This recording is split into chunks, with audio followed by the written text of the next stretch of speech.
Ahoi, pole ammu teinud matkaauto saadet ja täna hommikul siis ärkasin, see on siis Paunküla heaolukeskuses.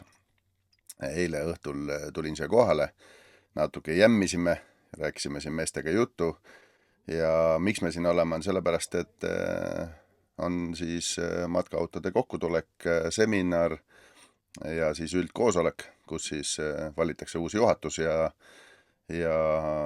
siis tehakse väikest juttu, pidu ja natukene vahetatakse muljeid ja mind kutsuti siia siis seminarile esinema.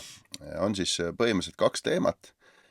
Mati Põld räägib siis, Flamecost räägib siis lisavarustusest, akudest, inverteritest ja muudest asjadest, mida saab siis matkaautodele juurde panna.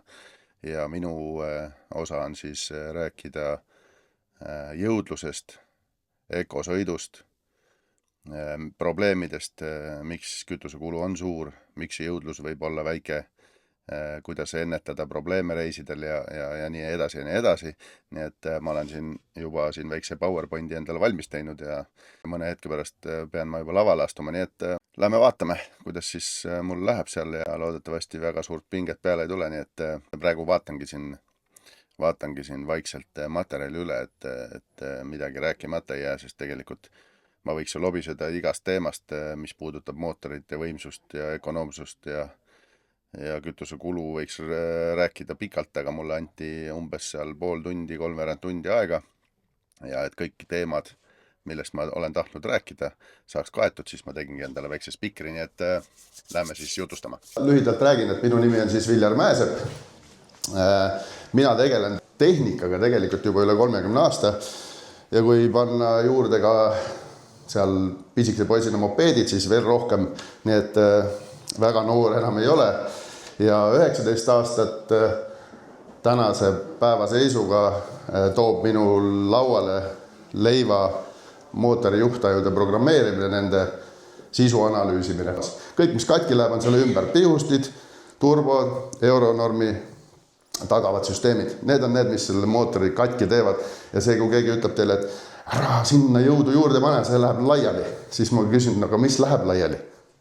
Teeme ennem selgeks, mis läheb laiali, kas läks keps pooleks, jäi saale kuivale, läks kett katki, mida iganes, mis juhtus, see on ennem selgeks teha, siis me paneme diagnoosi ja siis me saame teada, kas see läks hobujõu pärast või ta läks mingisugusel muul põhjusel, kas või praaktoode. Ja ma võin teile öelda lihtsalt seda, et hobujõu pärast katki mootorid naljad tänapäeval ei lähe. Nii et mul on hea kogemus, et mu sõna natukenegi maksaks, siis ma ise olen ehitanud 3000 hobujõude V6 mootori, nii et ma tean täpselt, mis seda katki teeb. Et chipimine on hästi halb, see kurat kõik teeb katki.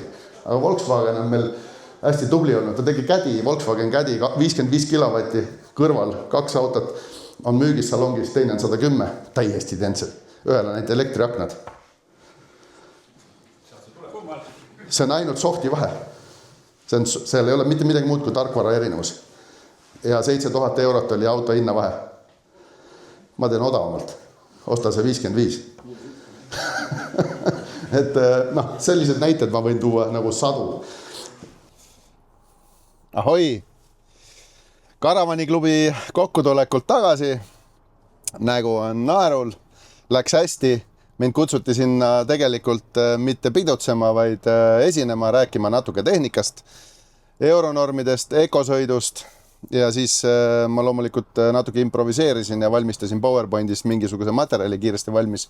Näitasin seda siis suurel ekraanil ja rääkisin ka siis, kuidas auto tervist jälgida, kuidas seda hoida, et see euronorm ei tekitaks meile reisidel pahandust. Rääkisime auto kaalust ja igasugustest põnevatest juhtumitest, mis on juhtunud ja sain päris head positiivset tagasisidet. Pärast seda esitlust oli mul nagu mesilasparv oli ümber taru, kõik tahtsid visiitkaarte ja aega broneerida, nii et esimene auto on mul juba tagumiku all, nii et me läksimegi Lauriga siin testima, kuidas siis Pürstneri lipuraev sõidab ja kliendi soov oli teha siis veidike väänet, veidike jõudu ja selle läbi ka siis kütusekulu langetada. Ja nii nagu ma konverentsil rääkisin, kes kohal ei olnud, Mercedese tehas ja esindus ei tea tegelikult, et sellest mootorist ja sellest platvormist saab kunagi matkaauto või kui ta teabki, siis seal muutusid ei ole.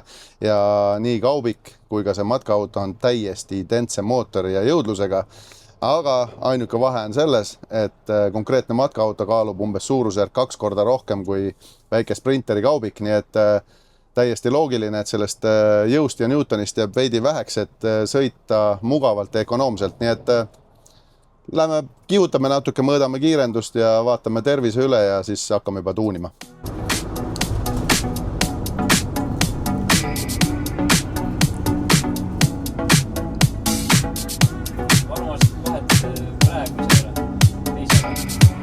Nii läks. Kogu aeg ise vahetab. Taga on praegu autod. Noh, kas oled rahul või? Oled rahul või?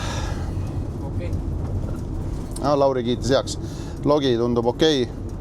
Ja 4-5 sekundit 30-100 kiirem. No, tuul on räme. No, tegime seal mitu mõõtmist mõlema seadega, et saada see täpne keskmine.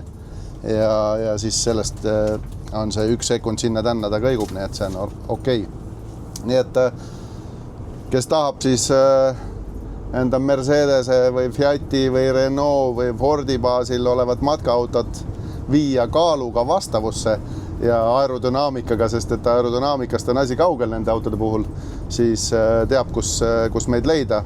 Racetune.ee kodulehed leiab meie kontaktid ja siis saate juba meile helistada või kirjutada.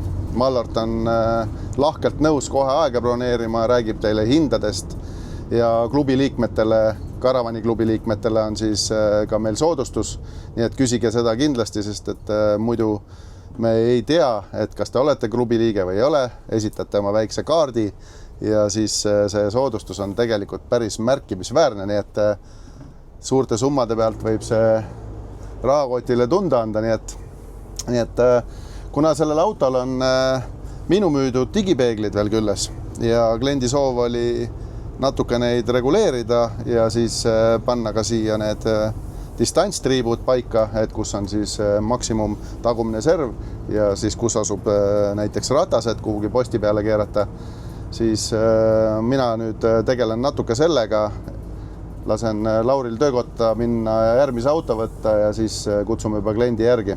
Teie minge meie kodulehele, vaadake seal nänni ja kaupa ja matkaautodele igast digipeegleid, pesumasinaid ja igast akusid ja asju ja siis kes tuunida tahab, helistab Mallartile või kirjutab ja subscribe, like ja näeme jälle.